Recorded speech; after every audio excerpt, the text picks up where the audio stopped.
galal la baax moo fi jeex Égypte lebal nga jaboot duuli guddi bu nu kenn moral bu nu kenn expliqué ay explication dañuy day fayu waaw pour mu leer mardi bu ngeen ñëwee Sénégal di ngeen xam ne ñun ñoo leen daxa ruube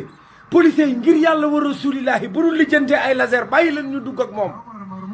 bu nu lijjantee ay laser bàyyi leen ñu dugg ak laser yi lii ñii gañewuñu ci football ruube lan ñu gañee nan nu may ñu fayu voilà galal la baax moo fi jeex Égypte lebal nga jaboot duuli guddi bu nu kenn moral bu nu kenn expliqué ay explication dañuy day fayu waaw pour mu leer mardi bu ngeen ñëwee Sénégal di ngeen xam ne ñun ñoo leen daxa ruube policiers yi ngir yàlla wa rasulillahi bu nu lijjantee ay laser bàyyi leen ñu dugg ak moom bu nu lijjantee ay laser bàyyi leen ñu dugg ak laser yi lii ñii gañewuñu ci football ruube lan ñu gañee nan nu may ñu fayu voilà